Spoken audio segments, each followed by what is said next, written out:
E é verdade que, tal como previsto, estamos de regresso para mais um episódio, neste caso, dos 30 Minutos Com. Vamos tentar aqui ter, no caso também, alguns minutos de aproveitamento de conversa sobre a Rádio Jovem.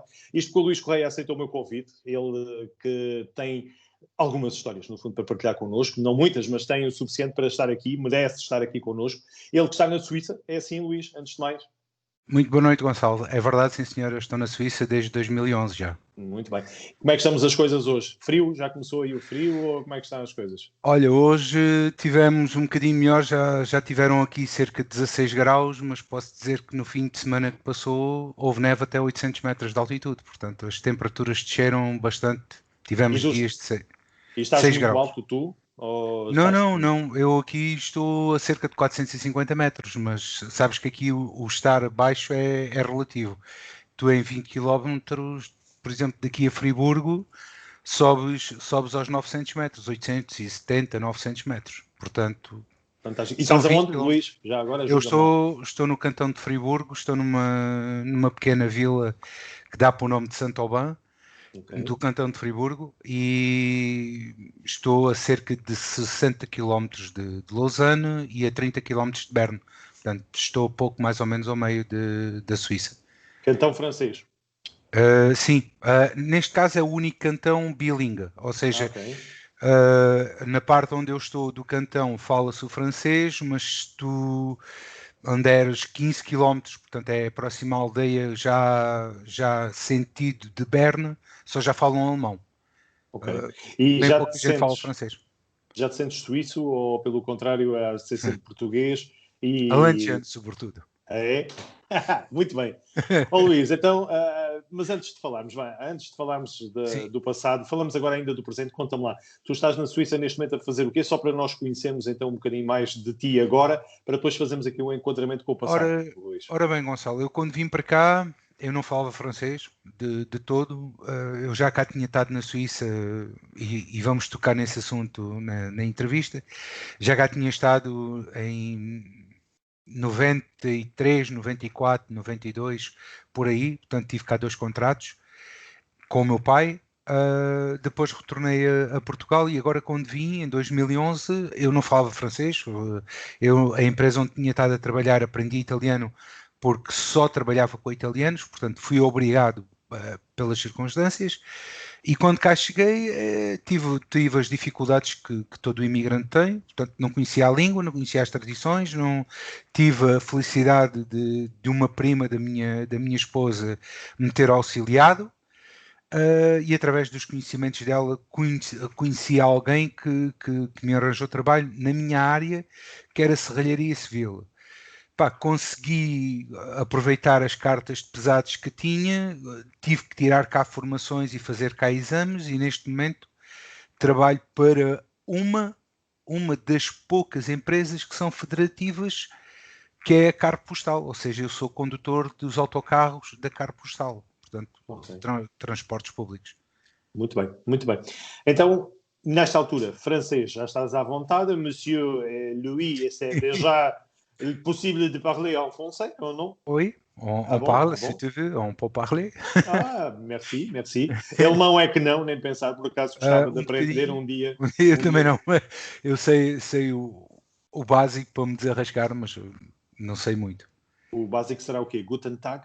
Uh, Obrigado, obrigado. obrigado, boa tarde. Sei os números, sei como se diz pão, como se diz fiambre, queijo. Não morres à fome. Não.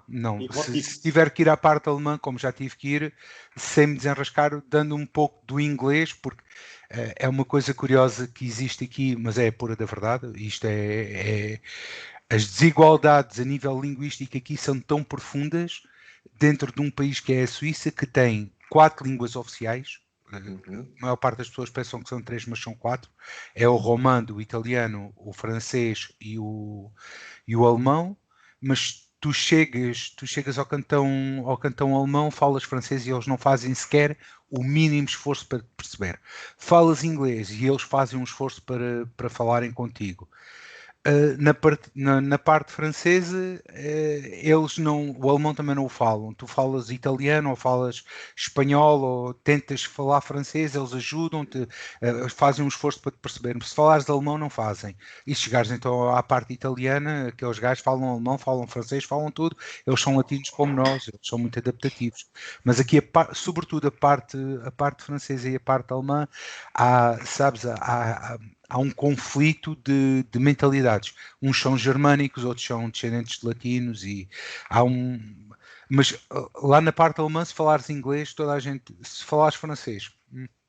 Ok. Luís, e serviço militar? Sei que dura muitos anos aí na Suíça. Tu estiveste sujeito a isso ou livraste dessa mesma situação?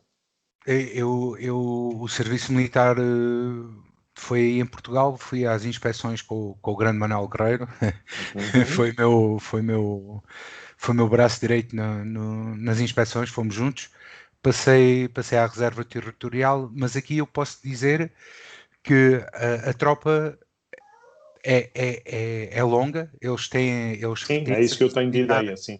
Têm serviço militar até aos 45, salvo erro. Mas é um mês todos os anos e a partir, suponho e é só para eles?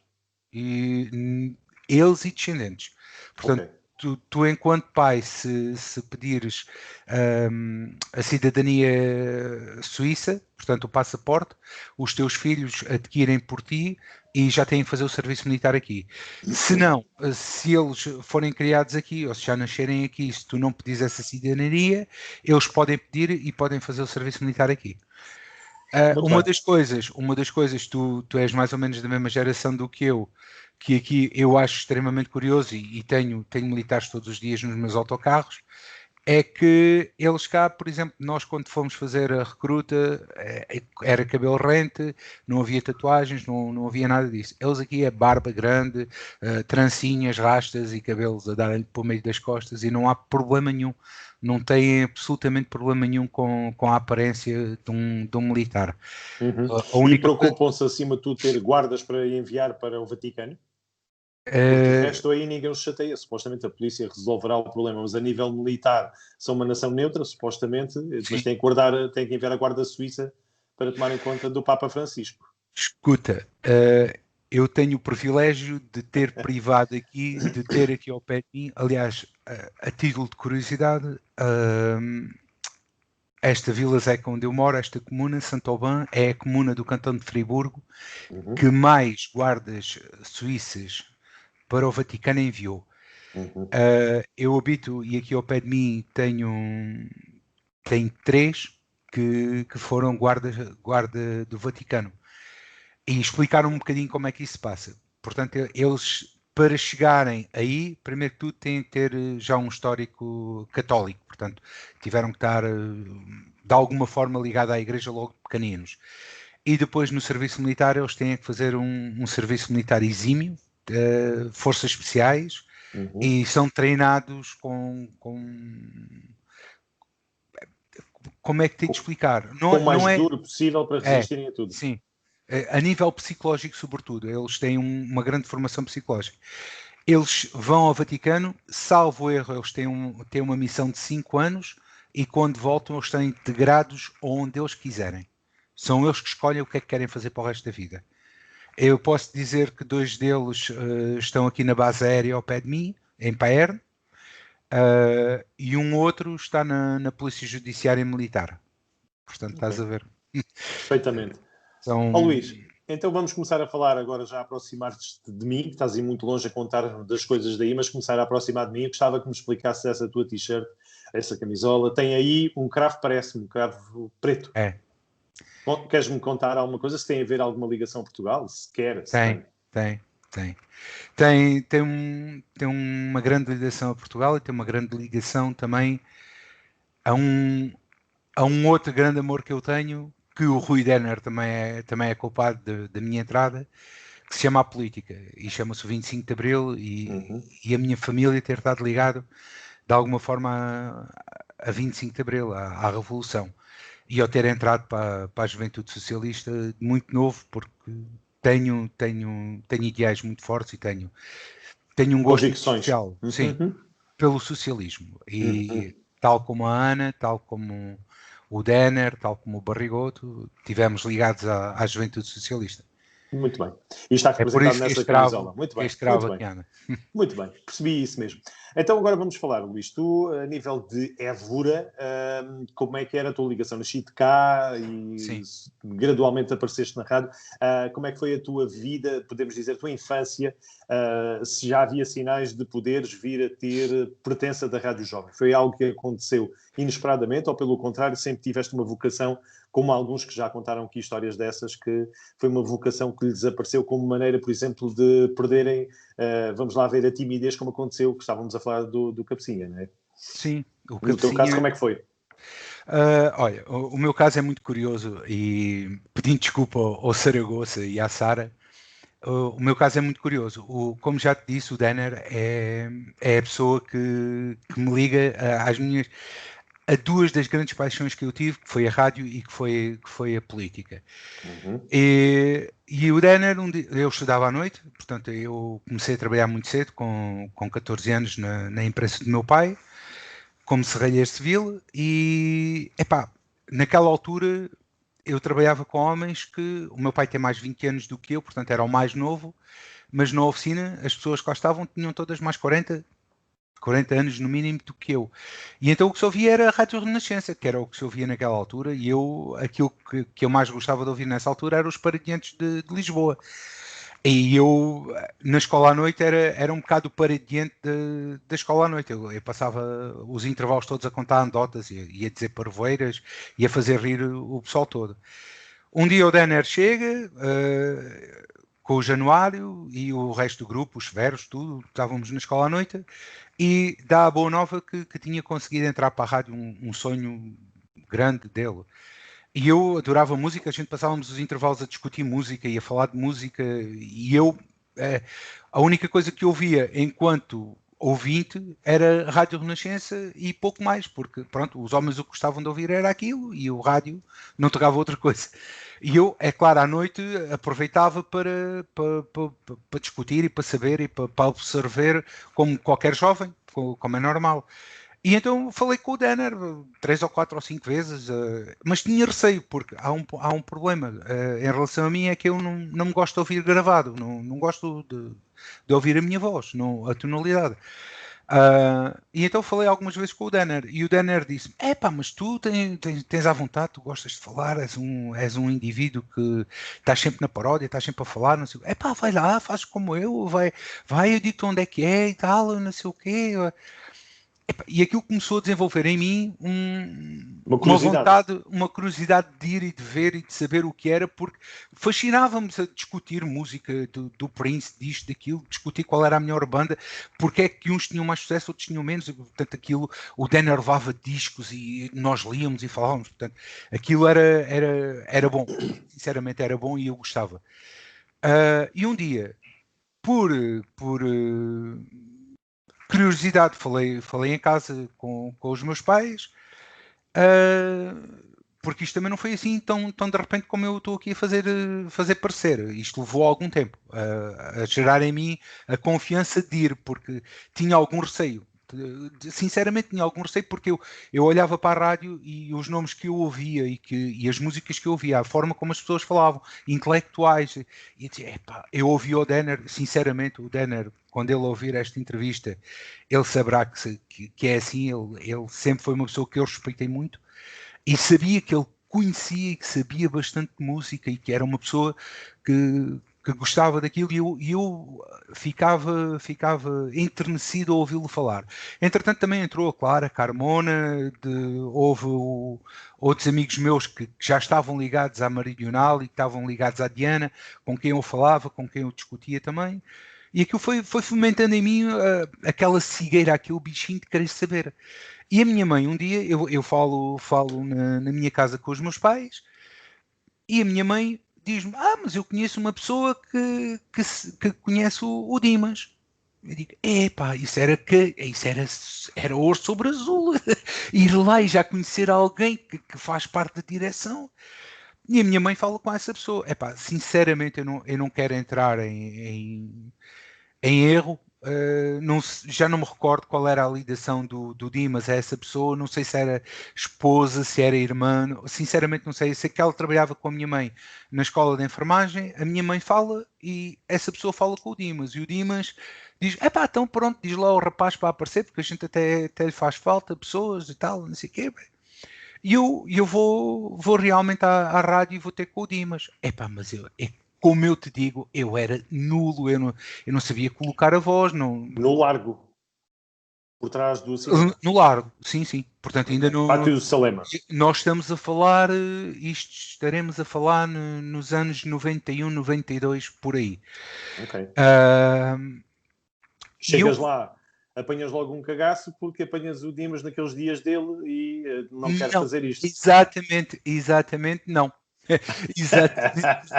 Eu apanho o dia, mas num daqueles dias em que o Dimas desabrocha qual flor no Na auge da primavera. primavera. Uhum. E ele mostra-me a rádio, mostra-me os estúdios e mostra-me como é que eu hei de falar e mete-me no estúdio 2 a fazer teste de voz. Epá, como deves calcular aquilo, saiu tudo que foi uma miséria. Porque eu não sabia colocar o vinil, tinha a experiência em casa, mas não tinha aquela Sei perfeitamente. epá, foi o caos, digo sinceramente. Eu saí dentro daquele estúdio 2 a pedir a Deus Nossa Senhora para me guardar, porque sinceramente eu ouvi a cassete antes de entregar para ele ouvir e aquilo estava uma miséria, mas eu falava por cima da música, foi um descalabro total. Fica mais aqui, mais uma vez, a prova de que ninguém ouvia as gravações. Avança lá porque não temos mais ninguém. Eu acho que é assim que fica provado. Não, e vou-te explicar o porquê do não, porque eu fui logo a primeira pessoa a dizer que aquilo estava uma miséria. E o Dimas realmente Vá lá. ouviu aquilo e disse-me: epá, realmente tu precisas de melhorar aqui uns aspectos e tal, não sei o quê. Epá, e mete-me a fazer Estúdio 2. Eu não quero exagerar, mas eu suponho que foi uma semana. E o Manel Guerreiro, esse Deus que desceu à Terra, começou-me a explicar como é que eu deveria de fazer, como é que eu deveria de falar, como que eu deveria de escrever antes de falar, que pronto, as músicas eu poderia cortar e baixar a via, mas nunca falar por cima. Epá, e põe-me a falar com uma caneta na boca. Ainda hoje eu estou para saber se o artista fez aquilo de propósito ou se foi realmente para eu melhorar. Porque ele Mostra dizia, lá. Como é que foi? epá, eu Vamos, tenho põe aqui um uma dedo, caneta. põe um dos dedos como se fosse a caneta. Vá. Não, eu tenho exatamente aqui uma caneta porque eu adoro estas canetas e o gajo pôs-me assim. Agora fala. Fala para o micro que é para projetar a voz. Epá, ainda hoje estou para saber se o Manel fez isso epá, para gozar comigo, que é o mais provável, porque nós éramos grandes amigos e somos, eu adoro o Manel. E só Ou me faz então lembrar se ele, daquela, só me faz ou lembrar então se daquela ele para fez evitar, mesmo para eu projetar a voz. claro, para evitar as crianças indesejadas, portanto, um melhor meio anticonceptivo que é pôr uma aspirina. Pronto, uma aspirina, mas entre os joelhos das É. senhoras. Portanto, aqui também é pôr-te uma caneta na boca para ver se não falavas. Depois cheguei a essa É. conclusão. E Uh, depois as coisas resultam nesse caso, é isso? é. Eu, Luís? eu após, eu não sei, mas eu suponho que foi mais de uma semana que eu estive no estúdio 2 a tentar melhorar, as coisas e Castigo. acabou por resultar. Começas por fazer que tipo de programas, vá, depois dessa situação? Epá, eu vou-te dizer, Ainda temos 12 minutos, estamos à vontade. eu fiz, da minha altura eu não fiz programa nenhum. Ok. Acontece que na empresa do meu pai, por essa altura, as coisas começaram a correr mal, como correram no país inteiro, que houve uma crise e começou a haver falta de trabalho, começou a fazer tudo isso. Eu entro no desemprego e eu faço um primeiro programa. E aí, lá está, voltamos à mesma questão, isto já foi há tanto tempo que eu não quero entrar em erro. Uhum. Mas eu suponho que o primeiro programa que eu faço ou é o Paris, Texas, ou Lua Extravagante, ou uma coisa assim, que o Denner não pode ir fazer. E então pergunta-me se eu posso, porque entretanto eu aproveitava todos os bocadinhos que tinha, enquanto eu ainda trabalhava na empresa do meu pai, à noite para ir para ver as pessoas que eu gostava fazerem programa para ver como é que elas faziam. Claro. E aprender como é que se passava de um prato para o outro, os tempos, as pausas, tudo isso que eu desconhecia por completo. E faço algumas noites com o Denner, quando o Denner ia fazer, e há um dia que o Denner não pode fazer, e ele pergunta-me se eu posso ir fazer o lugar dele, e eu digo-lhe que sim. Epá, mas como o nervoso foi tanto, epá, esse programa também correu mal até dizer chega. Correu mal, mas não passou para fora. Correu mal para mim. O nervosismo que eu tinha, Sim. pá, aquilo correu mal até dizer chega. A nível de exigência, ficou abaixo da tua exigência, não é? Da tua própria exigência. Exatamente. Mas não houve, a nível de rádio, algum comentário depreciativo? Quer dizer, ainda Não, se aproveitou alguma coisa? Muito pelo Okay. contrário. Excelente. Notou-se que eu pronto, tinha feito algumas coisas inexperientes, mas que não, o ouvinte, enquanto ouvinte, não terá dado por elas. Mas é claro que o ouvido do Dimas, o ouvido da Sara, o Saragossa, que eu só conheço quase quando deixo de frequentar tanta rádio, porque venho para a Suíça. E depois volto a vir a conhecer o Saragossa e a dar-me com o Saragossa e a falar com o Saragossa anos mais tarde, já quando ele estava na EPRAL. Todo o feedback que eu tive foi, sim, epá, não correu como tu expectavas, o nervosismo é normal, há que melhorar sim, mas em termos de programa, claro que nunca foi um programa como era se fosse a Sara, ou se fosse o Denner, ou se fosse o Cabecinho, ou o Guerreiro. Portanto, correu muito abaixo das minhas expectativas, porque não falei aquilo que deveria de falar ou que as pessoas estavam habituadas a falar. O tipo de música foi o mesmo que as pessoas estavam habituadas, mas, por exemplo, eu não atendi ninguém como eles tinham o hábito às vezes de receber telefonemas e de pedirem música, e eu não fiz isso. Depois volto a fazer 2 ou 3 programas, também durante a noite, faço técnica, começo a fazer técnica. O Manel eu começo a vir à rádio durante o dia, o Manel começa-me a ensinar a fazer técnica, a atender telefonemas, a ajudar diz lá por mim, na regi, informação, pronto, basicamente, na informação, a ajudar o Oliveira, o Pasadinhas. O Pasadinhas também. Portanto, comecei a ajudar o pessoal durante o dia, porque não tinha nada que fazer, estava no desemprego, e então aproveitava para ir para a rádio para ajudar, para aprender, para fazer. Faço ainda discos pedidos durante a tarde, 1 ou 2 programas, se eu não estou em erro. Depois surge a hipótese de eu vir com o meu pai para a Suíça e acabo por vir. E afasto-me da rádio durante 2 anos. Quando volto para Portugal, que deixo de ter contrato aqui, porque as coisas depois aqui, por força do que estava à volta, também começou a perder trabalho e força de trabalho, deixei de ter contrato, volto para Portugal. E quando volto para Portugal, a rádio tinha dado uma volta a 180. Portanto, a rádio que eu tinha conhecido e que eu tinha deixado em 92, tinha-se profissionalizado, a bem, como o Cabecinha disse, para mim, acho que sim. Aquilo que o Cabecinha contou eu não conheci, portanto, das pessoas irem para a rádio e fazerem lá, nunca conheci, mas acredito bem que sim, porque a rádio nessa altura fervilhava, quer dizer, tudo à volta de Évora, e Évora não havia nada mais, toda a gente ouvia a Rádio Jovem, a Rádio Jovem dominava por completo, e como é normal, pá, o Pasadinhas, o Valadas, o Manuel Guerreiro, o Denner, esses nomes todos todas nós as conhecemos equipas, e que passam por aqui, sim, perfeitamente. Tu talvez não tivesse sentido porque o teu programa era à noite, mas... Certo. À noite não, só ao sábado, só fiz sempre programa ao sábado. Sábado, das 2 às 4 era o horário habitual do 16. Ora, aí está. O que é que acontece? Mas se calhar até apanhaste um pouco dessa... E o teu programa, e toda a gente queria conhecer, porque esses nomes toda a gente conhecia, toda a gente queria saber quem eram, e faziam furor. Atenção, a Rádio Jovem, uma das coisas que me marcou bastante na Rádio Jovem, e eu continuo a crer que fez dela a rádio que nós conhecemos, é que tu tinhas na rádio pessoas que eram forças vivas da natureza. Estamos a falar a cada um à sua maneira. Hein? Atenção, claro. Estamos de acordo que o Helder Cabecinha não tinha nada a ver com o Valadas ou com o Pasadas. Estamos de acordo que o Manuel Guerreiro também não tinha a mesma postura perante a rádio que tinha o Pasadas, ou o Oliveira também não tinha. Portanto, cada um tinha a sua, À mas sua maneira. cada um à sua maneira. O Rui Denner eram pessoas que marcavam pela forma como interagiam com as pessoas.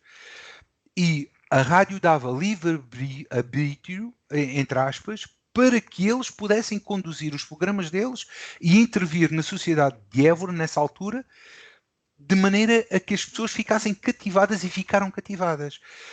E vamos lá ver. Concordo. É uma forma de intervenção social.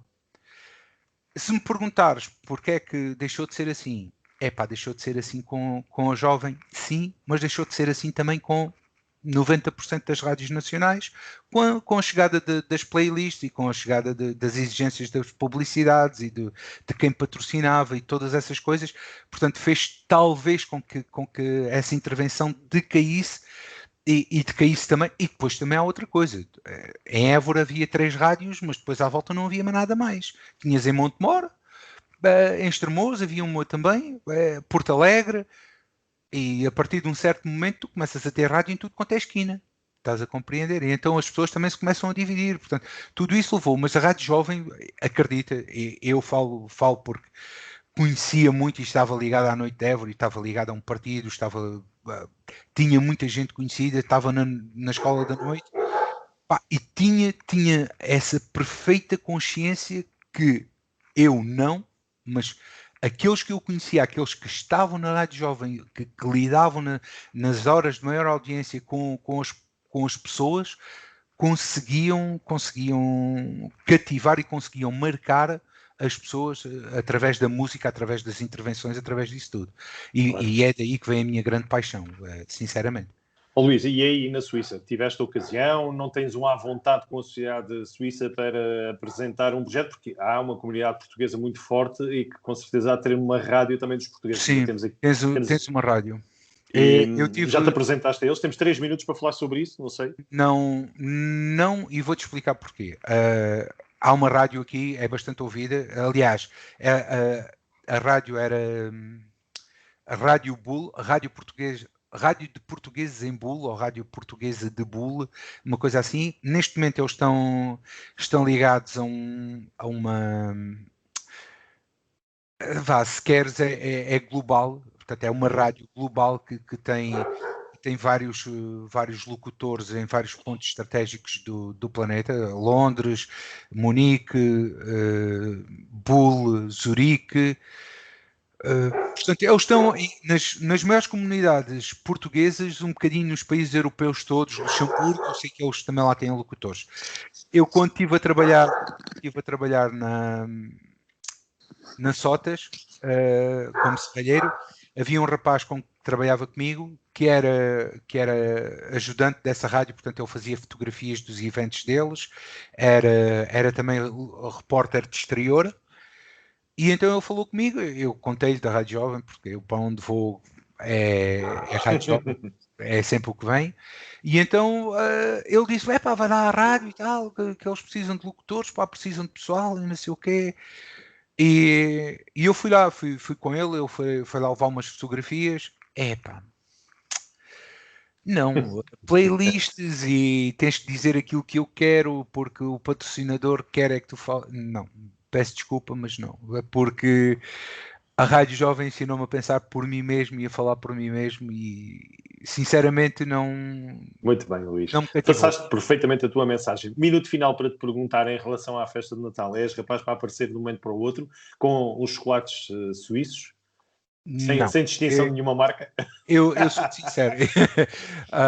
Eu sou-te sincero. Eu levo com bom agrado os chocolates e já prometi ao Guerreiro, e o Guerreiro não me deixa esquecer disso. Porque caso não saibas, o Guerreiro é filho deste país. Eu sei. Embora não tenha entrado, eu gostava de ter entrado na entrevista que fiz com ele, esse detalhe, porque ele tem a bandeira suíça por todo o lado, mas não consegui, não tive tempo para isso. E eu já lhe prometi que levava... Ele matar saudades.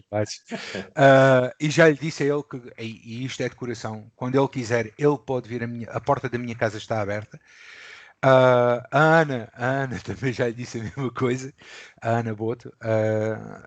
quando ela quiser vir conhecer este país, ela tem a porta da minha casa aberta, como todos, como tu, como todos os meus amigos têm. É melhor não, está uma correntada muito fria, depois ficas com a casa gelada. É melhor ficar a fechar a porta. A partir de agora para a frente vai. Mas é só para vos meter inveja.